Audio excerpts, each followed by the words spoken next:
আল্লাহর নবী দুপুরে আরাম করতেছিলেন। হযরত ওমর বলেন, আমি দেখতে গিয়েছিলাম রাসূলুল্লাহকে, আমি যাই সালাম দিলাম, হুজুর উঠে বসলেন। আমি দেখি খেজুরের পাতা দিয়া বুনানো দড়ি, সেই দড়ি দিয়া বুনানো খাটিয়া এখনো মক্কা মদিনায় আছে, যারা হজ করতে গেছেন দেখেছেন।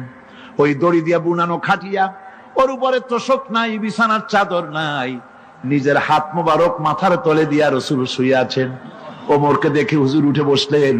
ওমর বলেন, আমি রাসূলের পিঠের দিকে তাকায় দেখি দড়িগুলোর দাগ কেটে আছে। আমি সহ্য করতে পারলাম না, আমি শিশুর মতো ডুকরে কেঁদে উঠলাম, বললাম, ইয়া রাসূলুল্লাহ, এই পৃথিবীর কাফির বেঈমানেরা এত শান্তি করলো দুনিয়ায়, আর আল্লাহর হাবিবের পিঠে দড়ির দাগ বরদাস্ত করতে পারছি না, আপনি আমার অনুমতি দেন, একটা তোশক আপনার জন্য বানায় দেই। হুজুর আমার বলেন, ওমর রে শোনো, দুনিয়ায় শান্তি করার জন্য আমি আসি নাই। আমি যদি হুকুম করি উহুদ পাহাড় আমার জন্য সোনায় পরিণত হয়ে যা, উহুদ পাহাড়টা আমার জন্য সোনা হয়ে যেতে পারে। আমি দুনিয়ায় শান্তির জন্য আসি নাই, এসেছি মানবতার মুক্তির জন্য, পৃথিবীর মানুষগুলিকে বাঁচাতে এসেছি, সাদা কালো মানুষের ব্যবধান দূর করতে এসেছি। রাসূলুল্লাহ নারীর অধিকার দিলেন, সাদা কালো মানুষের ব্যবধান দূর করে দিলেন, পাহাড় সমান উঁচা সাদা কালা মানুষের অধিকারকে প্রতিষ্ঠিত করলেন, বললেন মানুষে মানুষে কোনো পার্থক্য নাই, আরবের উপরে অনারবের, অনারবের উপরে আরবের, ভাষার, সাদার উপরে কালোর, কালোর উপরে সাদার, কোন বর্ণ বৈষম্য ইত্যাদি দিয়ে মানুষের ফজিলত হয় না, মানুষের মর্যাদা বাড়ে। ইন্না আকরামাকুম ইনদাল্লাহি আতকাকুম, মানুষের মধ্যে মর্যাদা তোমাদের মধ্যে আল্লাহর কাছে তার যে ব্যক্তি তোমাদের মধ্যে আল্লাহকে বেশি ভয় করে। সুবহানাল্লাহ কোন, সুবহানাল্লাহ কোন। আমার ভাইয়েরা, নবীজি মদিনা মুনাওয়ারায় ইসলামী রাষ্ট্রের রাষ্ট্রপ্রধান হয়েছেন। আজ বাজারে যেতেছেন, যাওয়ার সময় ডেকে ডেকে বলেন, বিধবাদের বাড়ির সামনে দিয়ে যায়, তোমাদের বাজার লাগবে নাকি? এতিমের বাড়ির সামনে থেকে যায়, তোমাদের বাজার লাগবে নাকি? আমারে বলো, আমি বাজার করে এনে দেব। নিজের পেটে খাবার নাই, দুয়ারে দুয়ারে খাবার পৌঁছে গেছে, খাবারের অভাব নাই, মানুষ খাওয়া পেয়েছে, পড়া পেয়েছে, চুরি ডাকাতি বন্ধ হয়ে গেছে। হুজুর বলেন, খায়রুল কুরুনে কারনি, সর্বশ্রেষ্ঠ যুগ আমার যুগ। সুদ বন্ধ হয়ে গেল। রাসূলুল্লাহ বললেন, সুদ আর চলবে না, হারাম। সুদ বন্ধ হয়ে গেল। হুজুর ব্যাংক চালু করে দিলেন।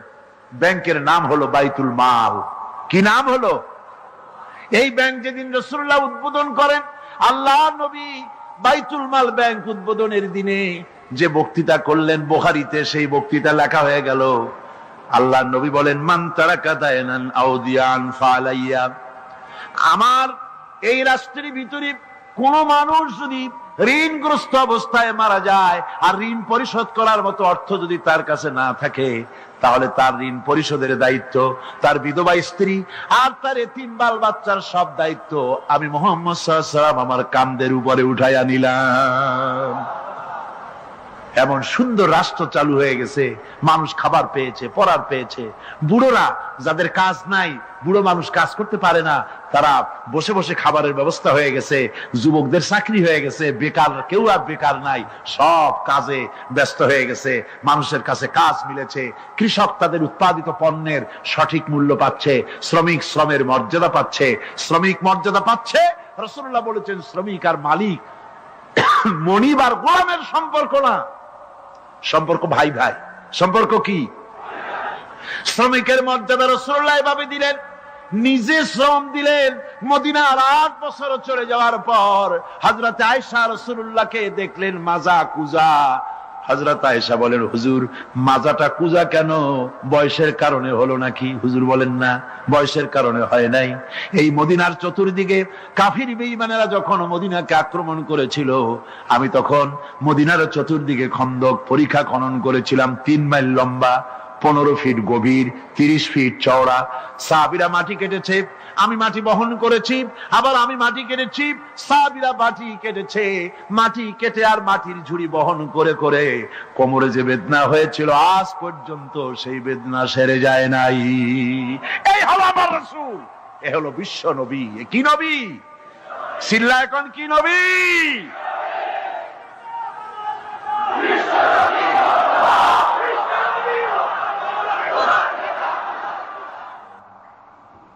হুকুম করি উহুদ পাহাড় আমার জন্য সোনায় পরিণত হয়ে যা, উহুদ পাহাড়টা আমার জন্য সোনা হয়ে যেতে পারে। আমি দুনিয়ার শান্তির জন্য আসি নাই, এসেছি মানবতার মুক্তির জন্য, পৃথিবীর মানুষগুলিকে বাঁচাতে এসেছি, সাদা কালো মানুষের ব্যবধান দূর করতে এসেছি। রাসূলুল্লাহ নারীর অধিকার দিলেন, সাদা কালা মানুষের ব্যবধান দূর করে দিলেন। পাহাড় সমান উঁচা সাদা কালা মানুষের অধিকারকে প্রতিষ্ঠিত করলেন, বললেন মানুষে মানুষে কোনো পার্থক্য নাই, আরবের উপরে অনারবের, অনারবের উপরে আরবের, ভাষার, সাদার উপরে কালোর, কালোর উপরে সাদার, কোনো বর্ণ বৈষম্য ইত্যাদি দিয়ে নিজের পেটে খাবার নাই, দুয়ারে দুয়ারে খাবার পৌঁছে গেছে, খাবারের অভাব নাই, মানুষ খাওয়া পেয়েছে, পড়া পেয়েছে, চুরি ডাকাতি বন্ধ হয়ে গেছে। হুজুর বলেন খায়রুল কুরুনে কারনি, সর্বশ্রেষ্ঠ যুগ আমার যুগ। সুদ বন্ধ হয়ে গেল। রাসূলুল্লাহ বললেন সুদ আর চলবে না, হারাম। সুদ বন্ধ হয়ে গেল। হুজুর ব্যাংক চালু করে দিলেন। ব্যাংকের নাম হলো বাইতুল মাল। কি নাম হলো? এই ব্যাংক যেদিন রাসূলুল্লাহ উদ্বোধন করেন, আল্লাহ নবী বাইতুল মাল ব্যাংক উদ্বোধনের দিনে যে বক্তৃতা করলেন, বুখারীতে সেই বক্তৃতা লেখা হয়ে গেল। আল্লাহ নবী বলেন মান তারাকা দায়নান আউদিয়ান ফালাইয়া, আমার এই রাষ্ট্রের ভিতরে কোন মানুষ যদি ঋণগ্রস্ত অবস্থায় মারা যায় আর ঋণ পরিশোধ করার মতো অর্থ যদি তার কাছে না থাকে, তাহলে তার ঋণ পরিশোধের দায়িত্ব তার বিধবা স্ত্রী আর তার এতিম বাল বাচ্চার সব দায়িত্ব আমি মুহাম্মদ সাল্লাল্লাহু আলাইহি ওয়াসাল্লাম আমার কাঁধের উপরে উঠাইয়া নিলাম। এমন সুন্দর রাষ্ট্র চালু হয়ে গেছে, মানুষ খাবার পেয়েছে, পড়ার পেয়েছে। বুড়োরা যাদের কাজ নাই, বুড়ো মানুষ কাজ করতে পারে না, তারা বসে বসে খাবারের ব্যবস্থা হয়ে গেছে। যুবকদের চাকরি হয়ে গেছে, বেকার কেউ আর বেকার নাই, সব কাজে ব্যস্ত হয়ে গেছে, মানুষের কাছে কাজ মিলেছে। কৃষক তাদের উৎপাদিত পণ্যের সঠিক মূল্য পাচ্ছে, শ্রমিক শ্রমের মর্যাদা পাচ্ছে, শ্রমিক মর্যাদা পাচ্ছে। রাসূলুল্লাহ বলেছেন শ্রমিক আর মালিক মনিব আর গোলামের সম্পর্ক না, সম্পর্ক ভাই ভাই। সম্পর্ক কি? শ্রমিকের মর্যাদা রাসূলুল্লাহ এভাবে দিলেন, নিজে শ্রম দিলেন। মদিনার 8 বছর চলে যাওয়ার পর হযরত আয়েশা রাসূলুল্লাহকে দেখলেন মাজা কুজা। হযরত আয়েশা বলেন হুজুর মাজাটা কুজা কেন? বয়সের কারণে হলো নাকি? হুজুর বলেন না, বয়সের কারণে হয় নাই। এই মদিনার চতুর্দিকে কাফির বেঈমানেরা যখন মদিনাকে আক্রমণ করেছিল, আমি তখন মদিনার চতুর্দিকে খন্দক পরিখা খনন করেছিলাম, 3 মাইল লম্বা, 15 ফিট গভীর, 30 ফিট চওড়া। সাহাবীরা মাটি কেটেছে, আমি মাটি বহন করেছি, আবার আমি মাটি কেটেছি, সাহাবীরা মাটি কেটেছে। মাটি কেটে আর মাটির ঝুড়ি বহন করে করে কোমরে যে বেদনা হয়েছিল আজ পর্যন্ত সেই বেদনা সেরে যায় নাই। এই হলো আমার রাসূল, এ হলো বিশ্ব নবী। কি নবী? সিল্লা এখন কি নবী?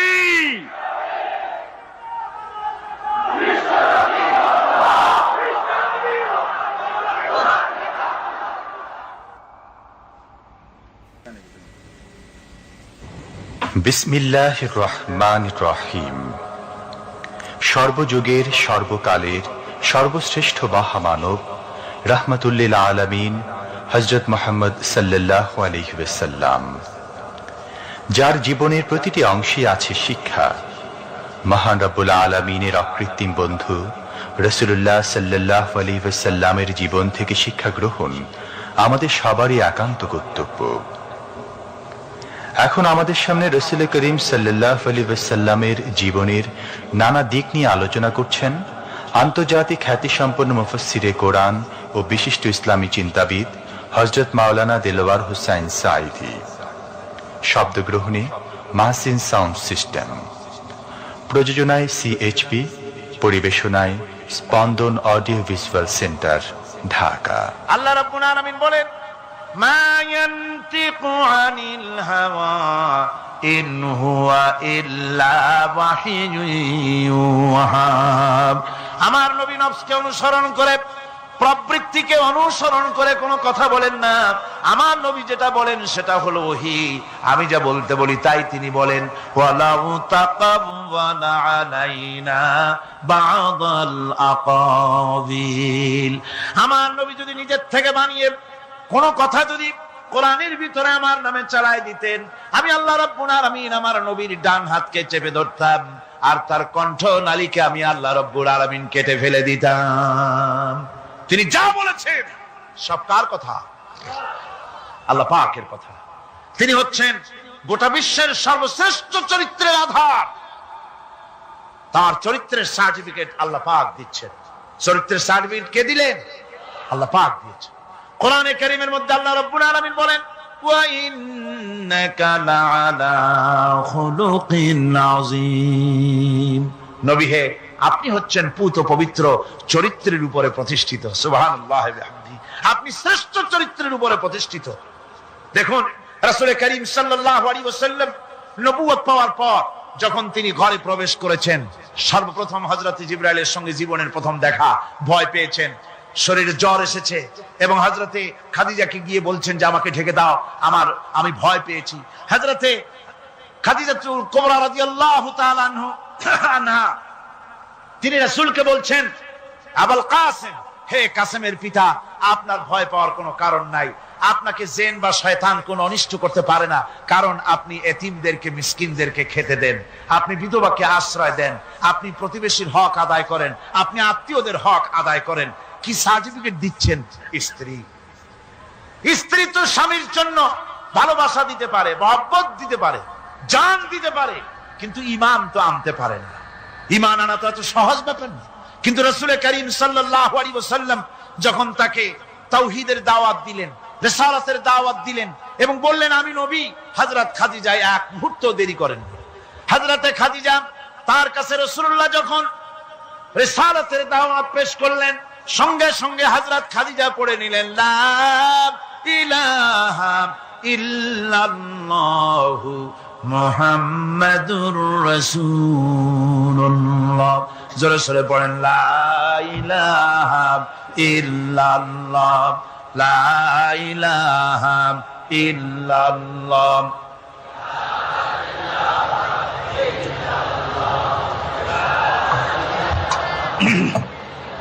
মুহাব্বতের সাথে জোরে সোরে পড়েন, লা ইলাহা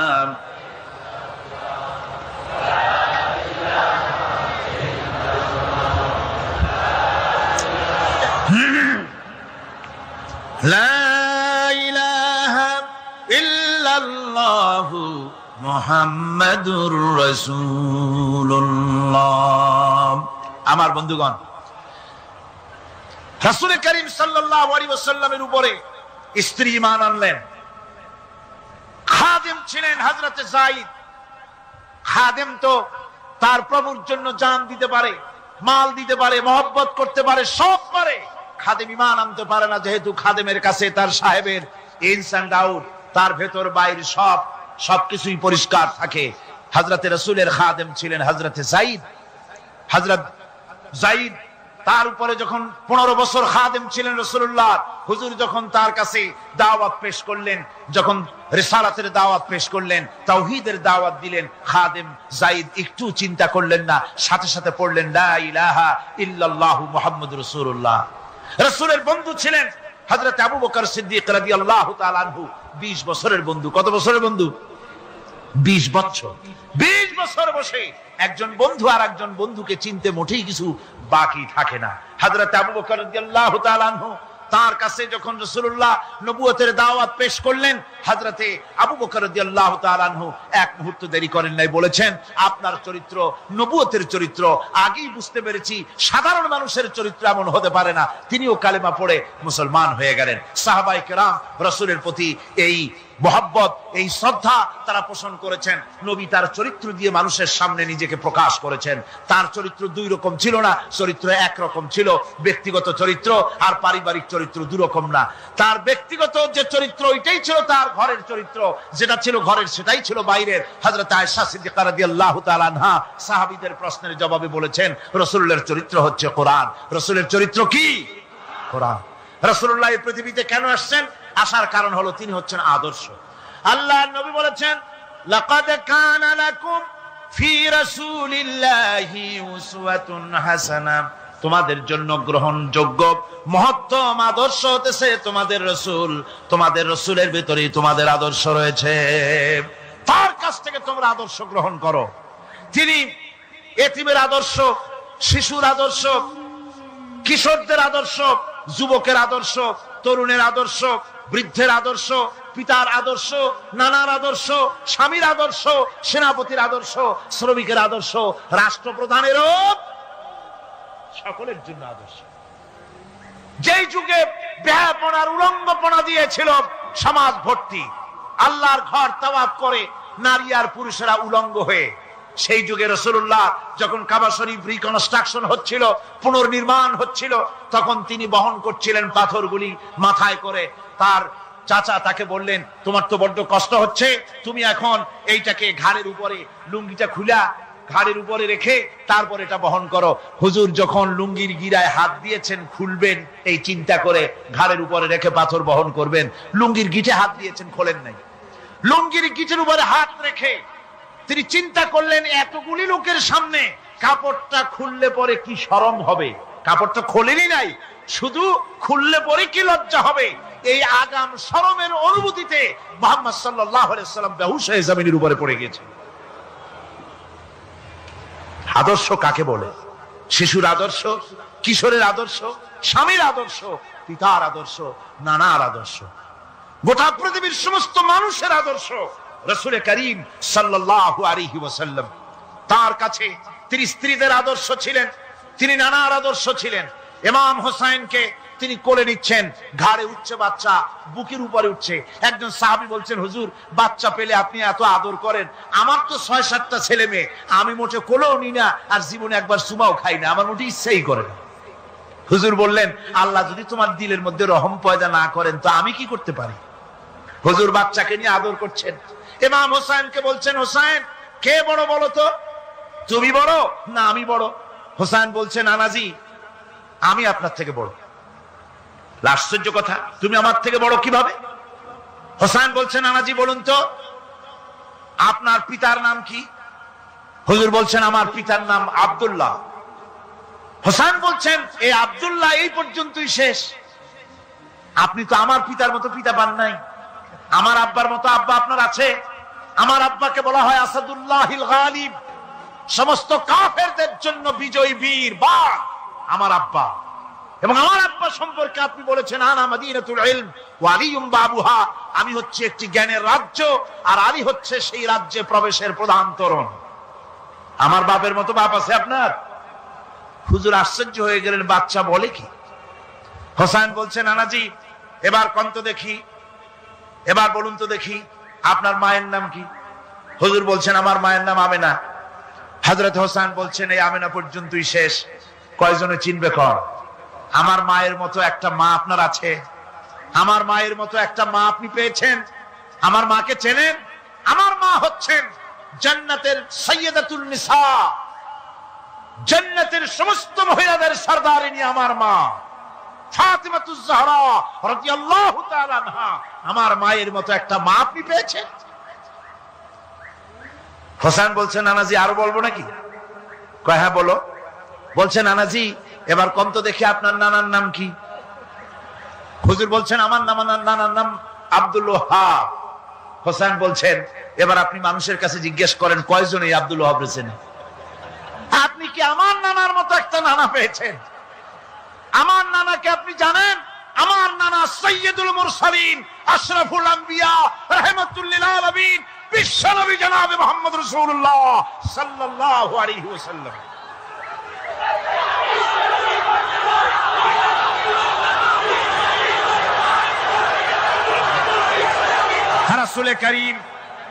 রাসূল করিম সাল্লাল্লাহু আলাইহি ওয়াসাল্লাম হোসেনকে বুকের সাথে জড়িয়ে ধরে হোসেনের ঠোঁটের উপরে, তার চিবুকের উপরে, তার গন্ডদেশে, তার কপলে বারবার চুমো খেতে লাগলেন আর বললেন, নানা আমি আজকে তোমার সামনে হেরে গেলাম। সুবহানাল্লাহি ওয়া বিহামদিহি। কি আদর করতেন তিনি বাচ্চাদেরকে। রাসূলুল্লাহ রাস্তা দিয়ে যেতেন আর বাচ্চারা খেলাধুলা ছেড়ে রাসূলের কাছে ছুটে আসতো। একবার তো রাসূলুল্লাহ একটা বাচ্চার মাথায় হাত বুলিয়ে খেলা ছেড়ে দিয়ে ছুটে আসছে। হুজুর তাকে জিজ্ঞেস করলেন, তোমার সাথে যে পাখিটা থাকতো সেই লাল পাখিটা কই? ছেলে তো কেঁদে ফেললো। ছেলে বলে ফেললো যে আপনি বিশ্বনবী, আমি একটা ছোট্ট মানুষ, আমার পাখির খবর আপনি রাখেন। সুবহানাল্লাহ ওয়া বিহামদিহি। রাসূলুল্লাহ তার চরিত্র দিয়ে মানুষকে জয় করেছিলেন, মুহাব্বত দিয়ে। তরবারি দিয়ে ইসলাম প্রতিষ্ঠিত হয় নাই, ইসলাম এসেছে মুহাব্বত দিয়ে, উদারতা দিয়ে, ভালোবাসা দিয়ে। তরবারি দিয়ে ইসলাম বিজয় হয় নাই পৃথিবীর বুকে। পিতামাতার প্রতি ভালোবাসা ইসলামের এক মহান শিক্ষা, যা দেখতে পাওয়া যায় রাসূলুল্লাহ সাল্লাল্লাহু আলাইহি ওয়াসাল্লামের চরিত্রে। আল্লাহ রাব্বুল আলামিন বলেন, ওয়াকুল লাহুমা কাওলান কারীমা। মা বাবার সঙ্গে সম্মানজনক কথা বলো, খবরদার বেয়াদবি করবে না। আর মা বাপের জন্য, তাদের জন্য আমি আল্লাহ রাব্বুল আলামিনের কাছে দোয়া করো, রব্বিরহামহুমা কামা রাব্বায়ানি সাগীরা। পড়েন সবাই, রব্বিরহামহুমা কামা রাব্বায়ানি সাগীরা। আল্লাহ রাব্বুল আলামিন শিখাই দিলেন বান্দারে, তোর মা বাপের জন্য আমার কাছে দোয়া কর, আয় আল্লাহ আমার মা বাপ যেমন ছোট্টবেলায় আমাকে স্নেহের কোলে লালন পালন করেছে, মাবুদ গো আমার মা বাপকে তোমার রহমতের কোলে লালন পালন করো। আল্লাহ শিখাই দিচ্ছে। হাদিস শরীফে এসেছে, হুজুর বসে আছেন মসজিদে নববীতে, সাহাবায়ে কেরাম বসা। এক বৃদ্ধা মহিলা প্রবেশ করেছেন মসজিদে, হুজুর তাকে দেখে দাঁড়ায় গেলেন। মহিলা আসার পর নবীজি নিজের গায়ের চাদর বিছিয়ে দিলেন। মহিলা চলে যাওয়ার পর সাহাবায়ে কেরাম জিজ্ঞেস করলেন, হুজুর একজন সাধারণ মেয়ে লোকের জন্য হুজুর নিজের চাদর বিছাইলেন, বুঝলাম না ফজিলত কি, চিনলাম না মেয়ে লোকটাকে। হুজুর বলেন, সাহাবীরা চাদর তো ভালো, হক তো আদায় করতে পারি নাই, চিনতে পারো নাই, তোমরা বুঝতে পারো নাই। আমি দুনিয়া আসার পর আমার মায়ের দুধ আমার কিসমতে তেমন হয় নাই, আমি আমার মায়ের যত্ন তেমন পাই নাই, স্নেহ আদর তেমন পাই নাই। যার বুকের দুধ খাইয়া, যার কোলে কাখে চড়ে আমি বড় হয়েছি, ইনি আমার সেই দুধ মা হযরতে হালিমাতুস সাদিয়া। বন্ধুরা, মা যদি বেঁচে থাকে, রাত্রে বাড়ি গিয়ে পায়ে ধরুন, বলেন মা অন্যায় করেছি, জীবনে বহু বেয়াদবি করেছি, আমারে মাফ করে দাও। বিশ্বাস করুন, মা বাপের যদি খেদমত করেন, মা বাপ যদি রাজি থাকে, রিজকে, খাদ্যে, টাকায়, ইজ্জতে জীবনেও কষ্ট হবে না। বিপদে অবিচলতার মুক্ত প্রতীক বিশ্বনবী মুহাম্মদ সাল্লাল্লাহু আলাইহি ওয়াসাল্লাম। সর্ব অবস্থায় আল্লাহর উপর ভরসা করে ধৈর্য ধরার ক্ষেত্রে তিনি স্থাপন করেছিলেন এক অনন্য দৃষ্টান্ত। হিজরতের ঘটনা তার প্রকৃষ্ট উদাহরণ। আমার ভাইয়েরা, বিপদে অবিচলতা আমাদেরকে পয়গম্বরেরা শিক্ষা দান করেছেন। আমরা দেখতে পেয়েছি বিশ্বনবী জনাবে মুহাম্মদুর রাসূলুল্লাহ সাল্লাল্লাহু আলাইহি ওয়াসাল্লাম হিজরতের রাত, কাফেরেরা চতুর্দিকে দাঁড়ানো। হযরত জিবরাইল এসে বলেন, ইয়া রাসূলুল্লাহ, হে কাফেরেরা চতুর্দিকে ঘিরে দাঁড়িয়েছে, গভীর রাত, এখন হাতে তাদের তরবারি, সকাল হলে পরেই তারা আপনাকে মেরে ফেলে দিবে, তাড়াতাড়ি উঠেন, মদিনার দিকে চলে যান। আল্লাহ নবী ঘুমের থেকে জেগে হযরত আলীকে ডেকে বলেন, আলী, আল্লাহ অর্ডার করেছে আমি মদিনায় চললাম, আমার বিছানার পরে আমার চাদর গায়ে দিয়ে শুয়ে থাকো। হযরত আলী বলেন, আল্লাহর হাবিব, আপনার চাদর গায়ে দিয়ে ঘুমিয়ে থাকবো, সকালবেলায় কাফির বেঈমানেরা আপনার বিছানার পরে আপনার চাদর গায়ে দেওয়া অবস্থায় আমি আলীকে তারা মুহাম্মদ মনে করবে, আর আমি আলীকে নবী মনে করে তারা তাদের তরবারি দিয়া কেটে কেটে টুকরা টুকরা করে আমারে বিদায় করে দেবে দুনিয়া থেকে। এতটুকুনো পরোয়া করি না, বরং আমার দিলের মধ্যে এটাই তৃপ্তি থাকবে যে আমি আলীর জীবনের বিনিময় আল্লাহর হাবিব দুনিয়ায় বেঁচে আছেন। নবীজি ঘরের থেকে বেরোলেন, চতুর্দিকে কাফেররা দাঁড়ানো। আল্লাহ নবী হাতে এক মুষ্টি বালু হাতে নিয়ে শাহাতেল ওযু পড়ে 3 বার দম করে বালুগুলো ছেড়ে দিলেন। বালিগুলি ঘরের চতুর্দিকে কাফেরদের চোখে চলে গেল। পরবর্তী সময় রব্বুল আলামিন ডেকে বলেন, নবীরে বালি যখন নিক্ষেপ আপনি করেছিলেন, ধুলাগুলি আপনি তো শুধু নিক্ষেপ করেছিলেন, কিন্তু চতুর্দিকে কাফেরদের চোখে গেল কেমনে?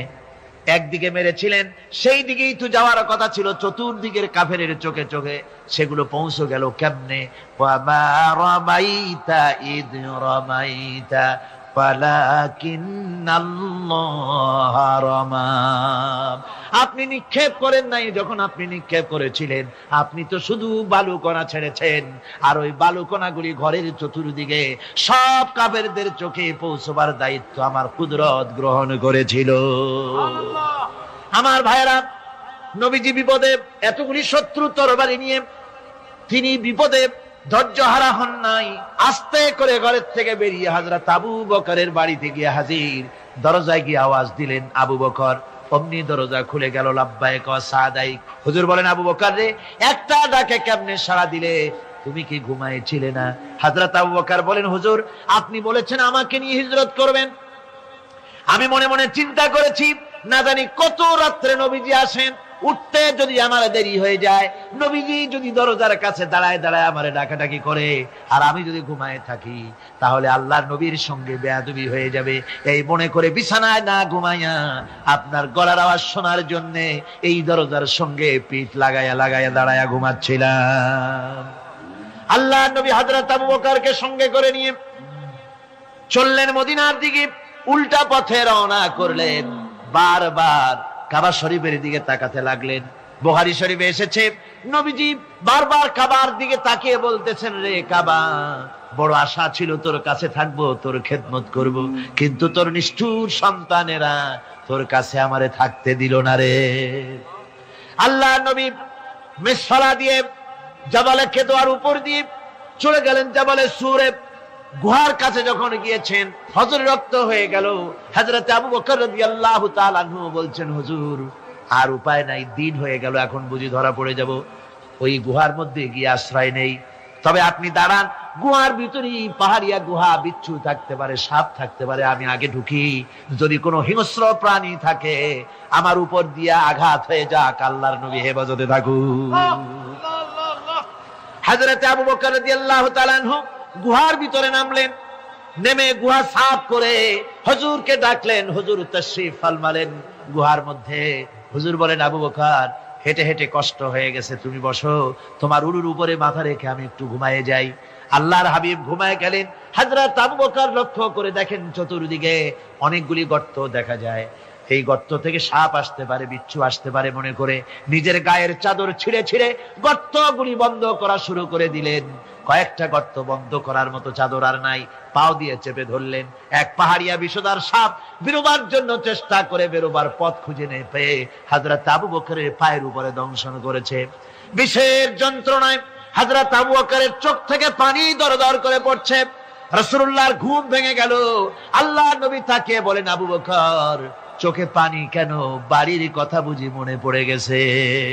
হযরত আবু বকর বলেন, ইয়া রাসূলুল্লাহ, আল্লাহর নামে কসম করে বলি, যেই দিন আমি ঈমান এনেছি ওই দিন থেকে আমার মা বাপ, আমার কোলে আমার সন্তান, আমার স্ত্রী, আমার জায়গা জমি ঘর বাড়ি, এমনকি আমার নিজের আত্মার চাইতে হুজুর আপনারে ভালোবাসি বেশি। তাহলে কাঁদো কেন? হযরত আবু বকর বলেন, হুজুর বাড়ির জন্য কাঁদিনা, ছেলে পেলের জন্য কাঁদিনা, সাপে দংশন করেছে, যন্ত্রণায় কাঁদতেছি। আল্লাহর নবী সঙ্গে সঙ্গে মুখ থেকে থুতু বার করে যন্ত্রণার জায়গায় লাগাই দিলেন। সঙ্গে সঙ্গে যন্ত্রণা বন্ধ হয়ে গেল। হুজুর বললেন, আবু বকর, প্রথম যখন তোমার এই আঘাত করেছিল সাপে, আমাকে কেন তাড়াতাড়ি বলো নাই? এতক্ষণ তো তোমার কষ্ট হতো না। হযরত আবু বকর বলেন, ইয়া রাসূলুল্লাহ, ওটা তো সাপে কাটার যন্ত্রণা, ওই যন্ত্রণায় আমার রক্ত জ্বলতেছে, যন্ত্রণায় যন্ত্রণায় আমার কলেজাটা যদি ফেটেও যেত, আল্লাহর হাবিব আরাম ফরমাচ্ছিলেন, আমি তাকে আরামে বিঘ্ন ঘটাতে পারতাম না। আমার ভাইয়েরা, হযরতে আবু বকর, হযরতে রাসূল দুজন বসে আছেন। এমনি সময় কাফের বেঈমানেরা খুঁজতে খুঁজতে জায়গা মতো এসে গেছে। একজনে বলে ভিতরে আছে, আর একজনে বলে নাই। পায়ের যদি থাকবে তাহলে মাকড়সায় জাল বুনালো কি করে, পাখি ডিম পেড়ে বসে আছে কি করে, তাদের সন্দেহ হতে লাগলো। এর মধ্যে নাই, একজন বলে আছে আর একজন বলে নাই। হযরত আবু বকর ভয়ের চোটে কেঁদে ফেলেছেন, হুজুর আর উপায় নাই। এই যে অবস্থা, এই অবস্থার ভিতরে এই অবস্থার ভেতরেও আল্লাহ নবী এতটুকু ঘাবড়ে যান নাই। শত্রুরা তরবারি নিয়ে এসেছে, সুযোগ পেলেই একটু তাকালেই দেখতে পাবে, তুলে মেরে ফেলে দেবে। আল্লাহর হাবিব মোটেই ধৈর্য হারালেন না, এতটুকু হতাশ হলেন না। আল্লাহ পাকের হাবিব তার সাথীকে কি বললেন? তখন কোরআনে কারীম সূরা তাওবার মধ্যে আল্লাহ তা উদ্ধৃত করেছেন মুমিনদের জন্য, ইযহুমা ফিল গার ইয ইয়াকুলু লিসাহিবিহি লা তাহজান ইন্নাল্লাহা মা'ানা। ও আমার সাথী, ও বন্ধু, ভয় করো না, চিন্তা করো না, আমরা মাইনরিটি নই, আমরাই মেজরিটি। তার কারণ আল্লাহ আমাদের সাথে আছেন। সুবহানাল্লাহ। রাসূলুল্লাহ সাল্লাল্লাহু আলাইহি ওয়াসাল্লাম অত্যন্ত সাদাসিধে জীবন যাপন করতেন। হিজরত করে মদিনায় গিয়ে ইসলামী রাষ্ট্র কায়েম করার পরও তার দায়িত্বটা কাটেনি। হাদিসে এসেছে সে কথা। হযরত আবু হুরায়রা রাদিয়াল্লাহু তাআলা আনহু বলেন, আমি রাসূলুল্লাহর কাছে গেলাম, হুজুরকে গিয়ে সালাম করলাম। আল্লাহর নবী সালামের জবাব দিলেন, কিন্তু দেখতে পেলাম মুখ নড়ে, আওয়াজ বেরোলো না। কারণ কি? কাছে গিয়ে দেখি নবীজি ক্ষুধার যন্ত্রণায় কথা বলতেছেন, আওয়াজ বেরোতেছে না। এত ক্ষুধা লেগেছে আল্লাহর নবীর। 2-4 দিন চলে গেছে, খাবার নাই। রাসূলুল্লাহ সমস্ত গনিমতের মাল, যাকাত সদকার মালগুলি, খাদ্য দ্রব্যগুলি দুহাতে বিতরণ করেছেন। নিজের পেটে খাবার নাই, মানুষকে দিতেছেন। দিতে দিতে এশার নামাজ পড়ে নবীজি ঘরের মধ্যে প্রবেশ করে হযরত আয়েশা সিদ্দিকা রাদিয়াল্লাহু তাআলা আনহাকে ডেকে বলেন, আয়েশা রে, সারাদিন কষ্ট করেছি, দারুণ ক্ষুধা লেগেছে, তাড়াতাড়ি করে কিছু খাবার আমারে এনে দাও। হযরত আয়েশা হুজুরের ক্ষুধার্ত শ্রান্ত ক্লান্ত চেহারার দিকে তাকাইয়া হযরত আয়েশা কেঁদে ফেলেছেন। হযরত মা আয়েশা কাঁদেন আর বলেন, ইয়া রাসূলুল্লাহ, হে আল্লাহর নামের কসম করে বলি, আমি আয়েশার ঘরে কোনো পানি ছাড়া কোনো খাবার নাই। এই ছিল রাসূলের আদর্শ। হাদিস শরীফে এসেছে, আল্লাহর নবী বলেন, তোমরা যদি রাষ্ট্রীয় ক্ষমতায় যাও, বাড়ি না থাকলে সরকারি খরচে একটা বাড়ি নিতে পারো। তোমার যদি যানবাহন না থাকে, সরকারি খরচে যানবাহন নিতে পারো। ছেলে মেয়ের কাপড় চোপড়, লেখাপড়া, শিক্ষা চিকিৎসার জন্য যদি না থাকে, তাহলে তুমি সরকার থেকে নিতে পারো। কিন্তু এর থেকে এক চুল পরিমাণ যদি পাও বাড়াও, সরকারের মাল জনগণের মাল, এর থেকে প্রয়োজনের বাইরে যদি তুমি নিজের জন্য নিতে থাকো, কিয়ামতের দিন আল্লাহর দরবারে চোরের কাতারে তোমারে দাঁড়ানো লাগবে। দুনিয়ায় যত সম্মান পাও না কেন, কিয়ামতে আল্লাহর দরবারে কিসের কাতারে দাঁড়াবে? চোরের কাতারে দাঁড়াতে হবে। রাসূল পাক সাল্লাল্লাহু আলাইহি ওয়াসাল্লাম এমন এক সমাজ কায়েম করেছিলেন। আমার হতাশাগ্রস্ত ছাত্ররা, যেসব ছাত্ররা সমাজতন্ত্র তোমরা করো, যারা সমাজতন্ত্র করতে হতাশাগ্রস্ত হয়েছে, এখন যাব কোথায় বলে হতাশ হয়ে গিয়েছো তোমরা, আমরা তোমাদেরকে দাওয়াত দেই, কোরআনের মাহফিল থেকে দাওয়াত দেই, ফিরে আসো। হতাশ হওয়ার কোনো কারণ নাই। লেনিন মরার, ও মরে গেছে। কার্ল মার্কস মরার, মরে গেছে, পচে গেছে, গলে গেছে, দুনিয়া থেকে শেষ হয়ে গিয়েছে। আল্লাহর নবীর নেতৃত্ব, সূর্য যতদিন উঠবে আর ডুববে, নবীজির নেতৃত্ব শেষ হবে না। ওই নেতৃত্বে আসো, রাসূলের নেতৃত্ব মেনে নাও, কোরআনের শাসন মেনে নাও, তাহলেই শান্তি পাবে তোমরা।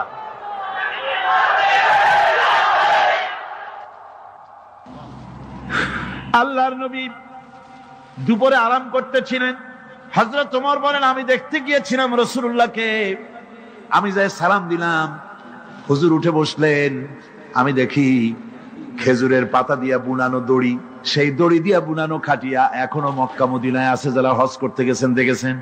ওই দড়ি দিয়া বুনানো খাটিয়া, ওর উপরে তোশক নাই, বিছানার চাদর নাই, নিজের হাত মোবারক মাথার তলে দিয়া রাসূল শুয়ে আছেন। ওমরকে দেখে হুজুর উঠে বসলেন। ওমর বলেন, আমি রাসূলের পিঠের দিকে তাকায় দেখি দড়িগুলোর দাগ কেটে আছে। আমি সহ্য করতে পারলাম না, আমি শিশুর মতো ডুকরে কেঁদে উঠলাম, বললাম, ইয়া রাসূলুল্লাহ, এই পৃথিবীর কাফির বেঈমানেরা এত শান্তি করলো দুনিয়ায়, আর আল্লাহর হাবিবের পিঠে দড়ির দাগ বরদাস্ত করতে পারছি না। আপনি আমার অনুমতি দেন, একটা তোশক আপনার জন্য বানায় দেই। হুজুর আমার বলেন, ওমর রে, শোনো, দুনিয়ায় শান্তি করার জন্য আমি আসি নাই। আমি যদি হুকুম করি উহুদ পাহাড় আমার জন্য সোনায় পরিণত হয়ে যা, উহুদ পাহাড়টা আমার জন্য সোনা হয়ে যেতে পারে। আমি দুনিয়ায় শান্তির জন্য আসি নাই, এসেছি মানবতার মুক্তির জন্য। পৃথিবীর মানুষগুলিকে বাঁচাতে এসেছি, সাদা কালো মানুষের ব্যবধান দূর করতে এসেছি। রাসূলুল্লাহ নারীর অধিকার দিলেন, সাদা কালো মানুষের ব্যবধান দূর করে দিলেন। পাহাড় সমান উঁচা সাদা কালা মানুষের অধিকারকে প্রতিষ্ঠিত করলেন, বললেন মানুষে মানুষে কোনো পার্থক্য নাই।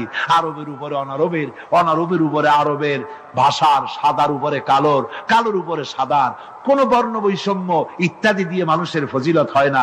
মানুষের মর্যাদা বাড়ে। ইন্না আকরামাকুম ইনদাল্লাহি আতকাকুম। মানুষের মধ্যে মর্যাদা তোমাদের মধ্যে আল্লাহর কাছে তার যে ব্যক্তি তোমাদের মধ্যে আল্লাহকে বেশি ভয় করে। সুবহানাল্লাহ কোন, সুবহানাল্লাহ কোন। আমার ভাইয়েরা, নবীজি মদিনা মুনাওয়ারায় ইসলামী রাষ্ট্রের রাষ্ট্রপ্রধান হয়েছেন। আজ বাজারে যেতেছেন, যাওয়ার সময় ডেকে ডেকে বলেন, বিধবাদের বাড়ির সামনে দিয়ে যায়, তোমাদের বাজার লাগবে নাকি? এতিমের বাড়ির সামনে থেকে যায়, তোমাদের বাজার লাগবে নাকি? আমারে বলো, আমি বাজার করে এনে দেব। নিজের পেটে খাবার নাই, দুয়ারে দুয়ারে খাবার পৌঁছে গেছে, খাবারের অভাব নাই, মানুষ খাওয়া পেয়েছে, পড়া পেয়েছে, চুরি ডাকাতি বন্ধ হয়ে গেছে। হুজুর বলেন, খায়রুল কুরুনে কারনি, সর্বশ্রেষ্ঠ যুগ আমার যুগ। সুদ বন্ধ হয়ে গেল। রাসূলুল্লাহ বললেন, সুদ আর চলবে না, হারাম। সুদ বন্ধ হয়ে গেল। হুজুর ব্যাংক চালু করে দিলেন। ব্যাংকের নাম হলো বাইতুল মাল। কি নাম হলো? এই ব্যাংক যেদিন রাসূলুল্লাহ উদ্বোধন করেন, আল্লাহ নবী বাইতুল মাল ব্যাংক উদ্বোধনের দিনে যে বক্তৃতা করলেন, বুখারীতে সেই বক্তৃতা লেখা হয়ে গেল। আল্লাহ নবী বলেন, মান তারাকা দায়নান আউদিয়ান ফালাইয়া। আমার এই রাষ্ট্রের ভিতরে কোন মানুষ যদি ঋণগ্রস্ত অবস্থায় মারা যায় আর ঋণ পরিশোধ করার মতো অর্থ যদি তার কাছে না থাকে, তাহলে তার ঋণ পরিশোধের দায়িত্ব, তার বিধবা স্ত্রী আর তার এতিম বাল বাচ্চার সব দায়িত্ব আমি মুহাম্মদ সাল্লাল্লাহু আলাইহি ওয়াসাল্লাম আমার কাঁধের উপরে উঠাইয়া নিলাম। এমন সুন্দর রাষ্ট্র চালু হয়ে গেছে। মানুষ খাবার পেয়েছে, পড়ার পেয়েছে। বুড়োরা, যাদের কাজ নাই, বুড়ো মানুষ কাজ করতে পারে না, তারা বসে বসে খাবারের ব্যবস্থা হয়ে গেছে। যুবকদের চাকরি হয়ে গেছে, বেকার কেউ আর বেকার নাই, সব কাজে ব্যস্ত হয়ে গেছে। মানুষের কাছে কাজ মিলেছে। কৃষক তাদের উৎপাদিত পণ্যের সঠিক মূল্য পাচ্ছে, শ্রমিক শ্রমের মর্যাদা পাচ্ছে, শ্রমিক মর্যাদা পাচ্ছে। রাসূলুল্লাহ বলেছেন, শ্রমিক আর মালিক মনিব আর গোলামের সম্পর্ক না, সম্পর্ক ভাই ভাই। সম্পর্ক কি? শ্রমিকের মর্যাদা রাসূলুল্লাহ এভাবে দিলেন। নিজে শ্রম দিলেন। মদিনার 8 বছর চলে যাওয়ার পর হযরত আয়েশা রাসূলুল্লাহকে দেখলেন মাজা কুজা। হযরত আয়েশা বলেন, হুজুর মাজাটা কুজা কেন? বয়সের কারণে হলো নাকি? হুজুর বলেন, না, বয়সের কারণে হয় নাই। এই মদিনার চতুর্দিকে কাফির বেঈমানেরা যখন মদিনাকে আক্রমণ করেছিল, আমি তখন মদিনার চতুর্দিকে খন্দক পরিখা খনন করেছিলাম, 3 মাইল লম্বা, 15 ফিট গভীর, 30 ফিট চওড়া। সাহাবীরা মাটি কেটেছে, আমি মাটি বহন করেছি, আবার আমি মাটি কেটেছি, সাহাবীরা মাটি কেটেছে। মাটি কেটে আর মাটির ঝুড়ি বহন করে করে কোমরে যে বেদনা হয়েছিল, আজ পর্যন্ত সেই বেদনা সেরে যায় নাই। এই হলো আমার রাসূল, এ হলো বিশ্ব নবী। কি নবী? সিল্লা এখন কি নবী?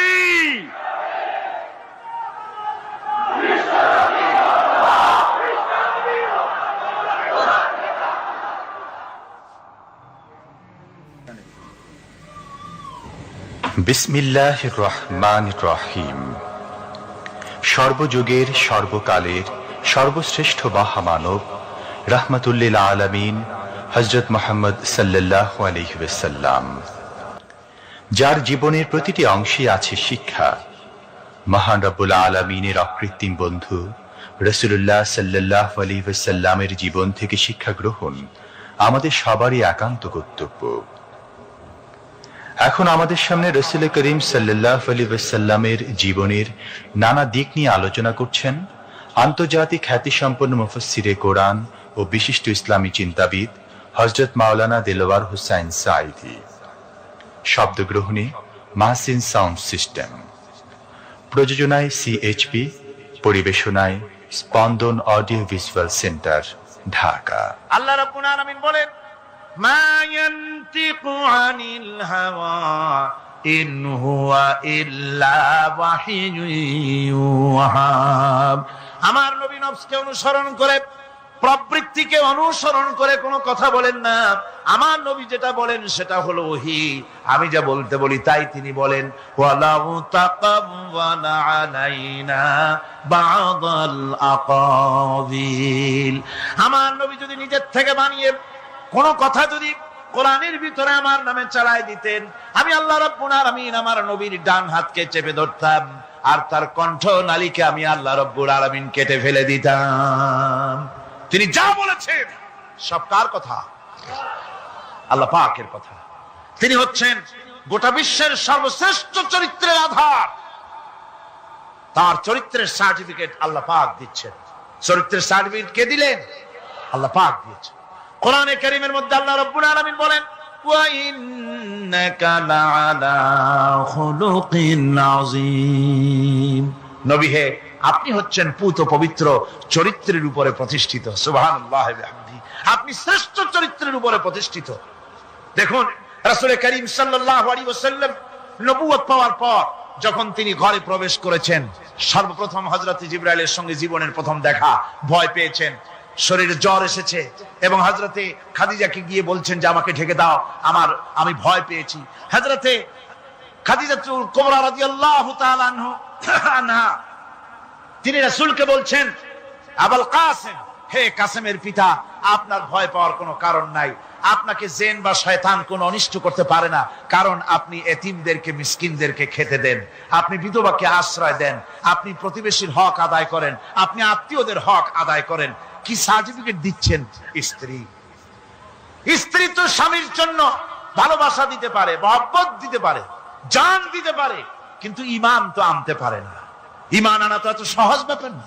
কিন্তু রাসূল করিম সাল্লাল্লাহু আলাইহি ওয়াসাল্লাম যখন তাকে তাওহীদের দাওয়াত দিলেন, রিসালাতের দাওয়াত দিলেন, এবং বললেন আমি নবী, হযরত খাদিজা এক মুহূর্ত দেরি করেননি। হযরতে খাদিজা তার কাছে রাসূলুল্লাহ যখন রিসালাতের দাওয়াত পেশ করলেন, সঙ্গে সঙ্গে হযরত খাদিজা পড়ে নিলেন, লা ইলাহা ইল্লাল্লাহু মুহাম্মাদুর রাসূলুল্লাহ। জোরে সরে পড়েন, লা ইলাহা ইল্লাল্লাহ, লা ইলাহা ইল্লাল্লাহ।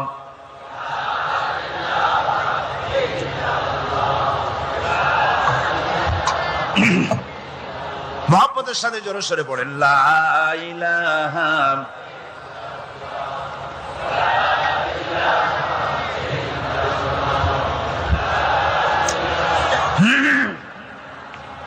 লা ইলাহা ইল্লাল্লাহু মুহাম্মাদুর রাসূলুল্লাহ। আমার বন্ধুগণ,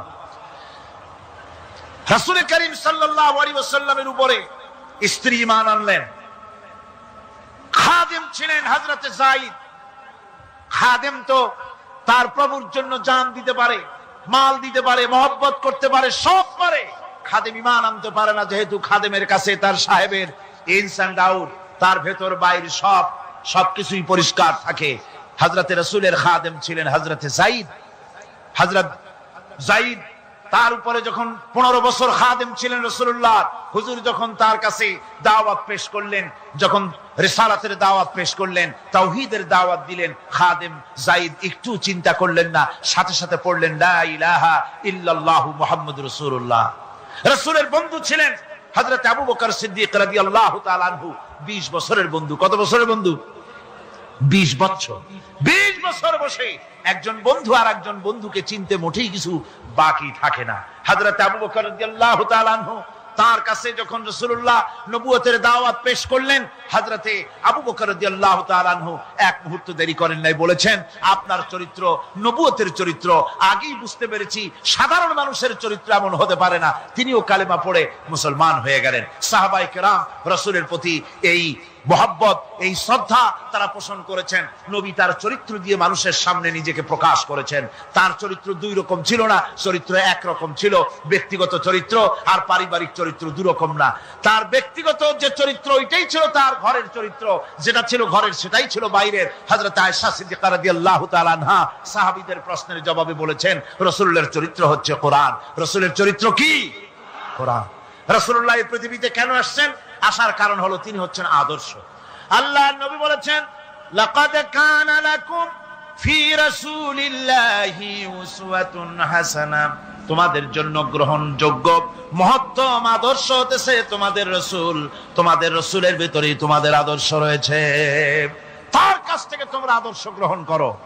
তিনি এতিমের আদর্শ, শিশুর আদর্শ, কিশোরদের আদর্শ, যুবকের আদর্শ, তরুণের আদর্শ, বৃদ্ধের আদর্শ, পিতার আদর্শ, নানার আদর্শ, স্বামীর আদর্শ, সেনাপতির আদর্শ, শ্রমিকের আদর্শ, রাষ্ট্রপ্রধানেরও সকলের জন্য আদর্শ।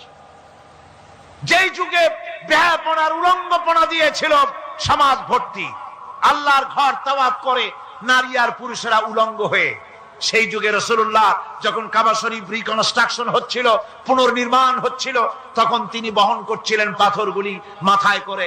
তার চাচা তাকে বললেন, তোমার তো বড্ড কষ্ট হচ্ছে, তুমি এখন এইটাকে ঘাড়ের উপরে, লুঙ্গিটা খুলা ঘাড়ের উপরে রেখে তারপর এটা বহন করো। হুজুর যখন লুঙ্গির গিরায় হাত দিয়েছেন খুলবেন এই চিন্তা করে, ঘাড়ের উপরে রেখে পাথর বহন করবেন, লুঙ্গির গিটে হাত দিয়েছেন, খোলেন নাই। লুঙ্গির গিটের উপরে হাত রেখে তিনি চিন্তা করলেন, এতগুলি লোকের সামনে কাপড়টা খুললে পরে কি শরম হবে। কাপড়টা খোলেনি নাই, শুধু খুললে পরে কি লজ্জা হবে। এই আগাম শরমের অনুভূতিতে মুহাম্মদ সাল্লাল্লাহু আলাইহি ওয়াসাল্লাম বেহুশ হয়ে জমিনের উপরে পড়ে গেছে। আদর্শ কাকে বলে? শিশুর আদর্শ, কিশোরের আদর্শ, স্বামীর আদর্শ, পিতার আদর্শ, নানার আদর্শ, গোটা পৃথিবীর সমস্ত মানুষের আদর্শ রাসূল করিম সাল্লাল্লাহু আলাইহি ওয়াসাল্লাম। তার কাছে তিনি স্ত্রীদের আদর্শ ছিলেন, তিনি নানার আদর্শ ছিলেন। ইমাম হোসেনকে তিনি কোলে নিচ্ছেন, ঘাড়ে উঠছে বাচ্চা, বুকের উপরে উঠছে। একজন সাহাবী বলছেন, হুজুর বাচ্চা পেলে আপনি এত আদর করেন, আমার তো ৬-৭টা ছেলে মেয়ে, আমি মোটে কোলেও নি না, আর জীবনে একবার সুমাও খাই না, আমার মোটে ইচ্ছাই করে না। হুজুর বললেন, আল্লাহ যদি তোমার দিলের মধ্যে রহম পয়দা না করেন তো আমি কি করতে পারি? হুজুর বাচ্চাকে নিয়ে আদর করছেন। ইমাম হোসেনকে বলছেন, হোসেন কে বড় বলো তো, তুমি বড় না আমি বড়? হোসেন বলছেন, নানাজি আমি আপনার থেকে বড়। আশ্চর্য কথা, তুমি আমার থেকে বড় কিভাবে? হোসেন বলছেন, নানাজি বলুন তো আপনার পিতার নাম কি? হুজুর বলছেন, আমার পিতার নাম আব্দুল্লাহ। হোসেন বলছেন, এই আব্দুল্লাহ এই পর্যন্তই শেষ, আপনি তো আমার পিতার মতো পিতা পান নাই, আমার আব্বার মতো আব্বা আপনার আছে। আমার আব্বাকে বলা হয় আসাদুল্লাহিল গালিব, সমস্ত কাফেরদের জন্য বিজয়ী বীর বাঘ আমার আব্বা। এবং আমার আব্বা সম্পর্কে আপনি বলেছেন, আনা মাদিনাতুল ইলম ওয়া আলিয়ুম বাবুহা, আমি হচ্ছে একটি জ্ঞানের রাজ্য আর আলী হচ্ছে সেই রাজ্যে প্রবেশের প্রধান তোরণ। আমার বাপের মতো বাপ আছে আপনার? হুজুর আশ্চর্য হয়ে গেলেন, বাচ্চা বলে কি? হোসেন বলছেন, নানাজি এবার কন্ত দেখি, এবার বলুন তো দেখি আপনার মায়ের নাম কি? হুজুর বলছেন, আমার মায়ের নাম আমেনা। হযরত হোসেন বলছেন, এই আমেনা পর্যন্তই শেষ, কয়জনে চিনবে কর? আমার মায়ের মতো একটা মা আপনার আছে? আমার মায়ের মতো একটা মা আপনি পেয়েছেন? আমার মাকে চেনেন? আমার মা হচ্ছেন জান্নাতের সাইয়্যিদাতুন নিসা, জান্নাতের সমস্ত মহিলাদের সরদারিনী আমার মা ফাতিমাতুজ জাহরা রাদিয়াল্লাহু তাআলা আনহা।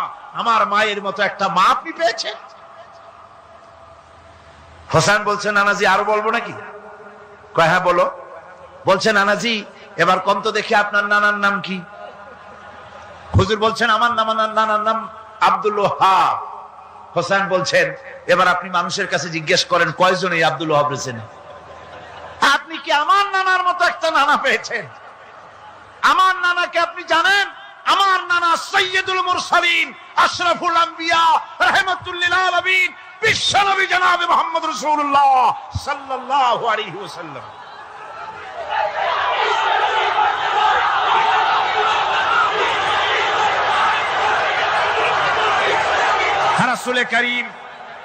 রাসূল করিম সাল্লাল্লাহু আলাইহি ওয়াসাল্লাম হোসাইনকে বুকের সাথে জড়িয়ে ধরে হোসাইনের ঠোঁটের উপরে, তার চিবুকের উপরে, তার গণ্ডদেশে, তার কপলে বারবার চুমো খেতে লাগলেন আর বললেন, নানা আমি আজকে তোমার সামনে হেরে গেলাম। সুবহানাল্লাহ ওয়া বিহামদিহি। কি আদর করতেন তিনি বাচ্চাদেরকে। রাসূলুল্লাহ রাস্তা দিয়ে যেতেন আর বাচ্চারা খেলাধুলা ছেড়ে রাসূলের কাছে ছুটে আসতো। একবার তো রাসূলুল্লাহ একটা বাচ্চার মাথায় হাত বুলিয়ে খেলা ছেড়ে দিয়ে ছুটে আসছে। হুজুর তাকে জিজ্ঞেস করলেন, তোমার সাথে যে পাখিটা থাকতো সেই লাল পাখিটা কই? ছেলে তো কেঁদে ফেললো। ছেলে বলে ফেললো যে আপনি বিশ্বনবী, আমি একটা ছোট্ট মানুষ, আমার পাখির খবর আপনি রাখেন। সুবহানাল্লাহ ওয়া বিহামদিহি। রাসূলুল্লাহ তার চরিত্র দিয়ে মানুষকে জয় করেছিলেন, মুহাব্বত দিয়ে। তরবারি দিয়ে ইসলাম প্রতিষ্ঠিত হয় নাই, ইসলাম এসেছে মুহাব্বত দিয়ে, উদারতা দিয়ে, ভালোবাসা দিয়ে। তরবারি দিয়ে ইসলাম বিজয় হয় নাই পৃথিবীর বুকে। পিতামাতার প্রতি ভালোবাসা ইসলামের এক মহান শিক্ষা, যা দেখতে পাওয়া যায় রাসূলুল্লাহ সাল্লাল্লাহু আলাইহি ওয়াসাল্লামের চরিত্রে। আল্লাহ রাব্বুল আলামিন বলেন, ওয়াকুল লাহুমা কাওলান কারীমা। মা বাবার সঙ্গে সম্মানজনক কথা বলো, খবরদার বেয়াদবি করবে না। আর মা বাবার জন্য, তাদের জন্য আমি আল্লাহ রাব্বুল আলামিনের কাছে দোয়া করো, রব্বিরহামহুমা কামা রাব্বায়ানি সাগীরা। পড়েন সবাই, রব্বিরহামহুমা কামা রাব্বায়ানি সাগীরা। আল্লাহ রাব্বুল আলামিন শিখাই দিলেন বান্দারে, তোর মা বাপের জন্য আমার কাছে দোয়া করায়। আল্লাহ, আমার মা বাপ যেমন ছোট্টবেলায় আমাকে স্নেহের কোলে লালন পালন করেছে, মাবুদ গো আমার মা বাপকে তোমার রহমতের কোলে লালন পালন করো। আল্লাহ শিখাই দিচ্ছে। হাদিস শরীফ এসেছে, হুজুর বসে আছেন মসজিদে নববীতে, সাহাবায়ে কেরাম বসা। এক বৃদ্ধা মহিলা প্রবেশ করেছেন মসজিদে, হুজুর তাকে দেখে দাঁড়ায় গেলেন। মহিলা আসার পর নবীজি নিজের গায়ের চাদর বিছিয়ে দিলেন। মহিলা চলে যাওয়ার পর সাহাবায়ে কেরাম জিজ্ঞেস করলেন, হুজুর একজন সাধারণ মেয়ে লোকের জন্য হুজুর নিজের চাদর বিছাইলেন, বুঝলাম না ফজিলত কি, চিনলাম না মেয়ে লোকটাকে। হুজুর বলেন, সাহাবীরা চাদর তো ভালো, হক তো আদায় করতে পারি নাই, চিনতে পারো নাই, তোমরা বুঝতে পারো নাই। আমি দুনিয়া আসার পর আমার মায়ের দুধ আমার কিসমতে তেমন হয় নাই, আমি আমার মায়ের যত্ন তেমন পাই নাই, স্নেহ আদর তেমন পাই নাই। যার বুকের দুধ খাইয়া, যার কোলে কাখে চড়ে আমি বড় হয়েছি, ইনি আমার সেই দুধ মা হযরতে হালিমাতুস সাদিয়া। বন্ধুরা, মা যদি বেঁচে থাকে, রাত্রে বাড়ি গিয়ে পায়ে ধরুন, বলেন, মা অন্যায় করেছি, জীবনে বহু বেয়াদবি করেছি, আমার মাফ করে দাও। বিশ্বাস করুন, মা বাপের যদি খেদমত করেন, মা বাপ যদি রাজি থাকে, রিজকে, খাদ্যে, টাকায়, ইজ্জতে জীবনেও কষ্ট হবে না। বিপদে অবিচলতার মুক্ত প্রতীক বিশ্বনবী মুহাম্মদ সাল্লাল্লাহু আলাইহি ওয়াসাল্লাম। সর্ব অবস্থায় আল্লাহর উপর ভরসা করে ধৈর্য ধরার ক্ষেত্রে তিনি স্থাপন করেছিলেন এক অনন্য দৃষ্টান্ত। হিজরতের ঘটনা তার প্রকৃষ্ট উদাহরণ। আমার ভাইয়েরা, বিপদে অবিচলতা আমাদেরকে পয়গম্বরেরা শিক্ষা দান করেছেন। আমরা দেখতে পেয়েছি বিশ্বনবী জনাবে মুহাম্মদুর রাসূলুল্লাহ সাল্লাল্লাহু আলাইহি ওয়াসাল্লাম হিজরতের রাত, কাফেররা চতুর্দিকে দাঁড়ানো। হযরত জিবরাইল এসে বলেন, ইয়া রাসূলুল্লাহ, হে কাফেররা চতুর্দিকে ঘিরে দাঁড়িয়েছে, গভীর রাত, এখন হাতে তাদের তরবারি, সকাল হলে পরেই তারা আপনাকে মেরে ফেলে দিবে, তাড়াতাড়ি ওঠেন, মদিনার দিকে চলে যান। আল্লাহ নবী ঘুমের থেকে জেগে হযরত আলীকে ডেকে বলেন, আলী, আল্লাহ অর্ডার করেছে, আমি মদিনায় চললাম, আমার বিছানার পরে আমার চাদর গায়ে দিয়ে শুয়ে থাকো। হযরত আলী বলেন, আল্লাহর হাবিব, আপনার চাদর গায়ে দিয়ে ঘুমিয়ে থাকবো, সকালবেলায় কাফির বেঈমানেরা আপনার বিছানার পরে আপনার চাদর গায়ে দেওয়া অবস্থায় আমি আলীকে তারা মুহাম্মদ মনে করবে, আর আমি আলীকে নবী মনে করে তারা তাদের তরবারি দিয়া কেটে কেটে টুকরা টুকরা করে আমারে বিদায় করে দেবে দুনিয়া থেকে। এতটুকুনো পরোয়া করি না, বরং আমার দিলের মধ্যে এটাই তৃপ্তি থাকবে যে আমি আলীর জীবনের বিনিময় আল্লাহর হাবিব দুনিয়ায় বেঁচে আছেন। নবীজি ঘরের থেকে বেরোলেন, চতুর্দিকে কাফেররা দাঁড়ানো। আল্লাহ নবী হাতে এক মুষ্টি বালু হাতে নিয়ে শাহ হাতেল বজু পড়ে 3 বার দম করে বালুগুলো ছেড়ে দিলেন। বালিগুলি ঘরের চতুর্দিকে কাফেরদের চোখে চলে গেল। পরবর্তী সময় রব্বুল আলামিন ডেকে বলেন, নবীরে, বালি যখন নিক্ষেপ আপনি করেছিলেন, ধুলাগুলি আপনি তো শুধু নিক্ষেপ করেছিলেন, কিন্তু চতুর্দিকে কাফেরদের চোখে গেল কেমনে? একদিকে মেরেছিলেন, সেই দিকেই তো যাওয়ার কথা ছিল, চতুর্দিকের কাফেরের চোখে চোখে সেগুলো পৌঁছে গেল কেমনে? ওয়ামা রামাইতা ইদ রামাইতা ওয়ালাকিন্নাল্লাহ রামা। আপনি নিক্ষেপ করেন নাই, যখন আপনি নিক্ষেপ করেছিলেন আপনি তো শুধু বালুকণা ছেড়েছেন, আর ওই বালুকণাগুলি ঘরের চতুর্দিকে সব কাফেরদের চোখে পৌঁছবার দায়িত্ব আমার কুদরত গ্রহণ করেছিল। আমার ভাইরা, নবীজি বিপদে, এতগুলি শত্রু তরবারি নিয়ে তিনি বিপদে ধৈর্য হারা হন নাই। আস্তে করে ঘরের থেকে বেরিয়ে হযরত আবু বকরের বাড়িতে গিয়ে হাজির। দরজায় গিয়ে আওয়াজ দিলেন, আবু বকর। অমনি দরজা খুলে গেল। লাব্বাইক ওয়া সাদাইক। হুজুর বলেন, আবু বকর রে, একটা ডাকে কেমনে সাড়া দিলে? তুমি কি ঘুমাইছিলে না? হযরত আবু বকর বলেন, হুজুর, আপনি বলেছেন আমাকে নিয়ে হিজরত করবেন। আমি মনে মনে চিন্তা করেছি, না জানি কত রাত্রে নবীজি আসেন, উঠতে যদি আমার দেরি হয়ে যায়, নবীজি যদি দরজার কাছে দাঁড়ায় দাঁড়ায় আমারে ডাকাডাকি করে, আর আমি যদি ঘুমায় থাকি, তাহলে আল্লাহর নবীর সঙ্গে বেয়াদবি হয়ে যাবে। এই মনে করে বিছানায় না ঘুমাইয়া আপনার গলার আওয়াজ শোনার জন্য এই দরজার সঙ্গে পিঠ লাগায়া লাগায়া দাঁড়ায়া ঘুমাচ্ছিলাম। আল্লাহর নবী হযরত আবু বকরকে সঙ্গে করে নিয়ে চললেন মদিনার দিকে। উল্টা পথে রওনা করলেন। বারবার কাবা শরীফের দিকে তাকাতে লাগলেন। বুখারী শরীফে এসেছে, নবীজি বারবার কাবার দিকে তাকিয়ে বলতেছেন, রে কাবা, বড় আশা ছিল তোর কাছে থাকবো, তোর খেদমত করব, কিন্তু তোর নিষ্ঠুর সন্তানেরা তোর কাছে আমারে থাকতে দিল না রে। আল্লাহ নবী মিসফালা দিয়ে জাবালে কেদোয়ার উপর দিয়ে চলে গেলেন জাবালে সুরে। গুহার কাছে যখন গিয়েছেন, হযর রক্ত হয়ে গেল। হযরত আবু বকর রাদিয়াল্লাহু তাআলা আনহু বলছেন, হুজুর, আর উপায় নাই, দিন হয়ে গেল, এখন বুঝি ধরা পড়ে যাব, ওই গুহার মধ্যে গিয়ে আশ্রয় নেই। তবে আপনি দাঁড়ান, গুহার ভিতরেই পাহাড়িয়া গুহা, বিচ্ছু থাকতে পারে, সাপ থাকতে পারে, আমি আগে ঢুকি, যদি কোনো হিংস্র প্রাণী থাকে আমার উপর দিয়া আঘাত হয়ে যাক, আল্লাহর নবী হেফাজতে থাকুক। হযরত আবু বকর রাদিয়াল্লাহু তাআলা আনহু গুহার ভিতরে নামলেন। নেমে গুহা সাফ করে হুজুরকে ডাকলেন। হুজুর তাশরীফ ফরমালেন গুহার মধ্যে। হুজুর বলেন, আবু বকর, হেঁটে হেঁটে কষ্ট হয়ে গেছে, তুমি বসো, তোমার উরুর উপরে মাথা রেখে আমি একটু ঘুমায়ে যাই। আল্লাহর হাবিব ঘুমায় গেলেন। হযরত আবু বকর লক্ষ্য করে দেখেন চতুর্দিকে অনেকগুলি গর্ত দেখা যায়। এই গর্ত থেকে সাপ আসতে পারে, বিচ্ছু আসতে পারে মনে করে নিজের গায়ের চাদর ছিঁড়ে ছিঁড়ে গর্তগুলি বন্ধ করা শুরু করে দিলেন। কয়েকটা গর্ত বন্ধ করার মতো চাদর আর নাই, পাও দিয়ে চেপে ধরলেন। এক পাহাড়িয়া বিষধর সাপ বেরোবার জন্য চেষ্টা করে বেরোবার পথ খুঁজে না পেয়ে হযরত আবু বকরের পায়ের উপরে দংশন করেছে। বিষের যন্ত্রণায় হযরত আবু বকরের চোখ থেকে পানি দরদর করে পড়ছে। রাসূলুল্লাহর ঘুম ভেঙে গেল। আল্লাহর নবী তাকিয়ে বলেন, আবু বকর, চোখে পানি কেন? বাড়ির কথা বুঝি মনে পড়ে গেছে? হযরত আবু বকর বলেন, ইয়া রাসূলুল্লাহ, আল্লাহর নামে কসম করে বলি, যেই দিন আমি ঈমান এনেছি ওই দিন থেকে আমার মা বাপ, আমার কোলে আমার সন্তান, আমার স্ত্রী, আমার জায়গা জমি ঘর বাড়ি, এমনকি আমার নিজের আত্মার চাইতে হুজুর আপনারে ভালোবাসি বেশি। তাহলে কাঁদো কেন?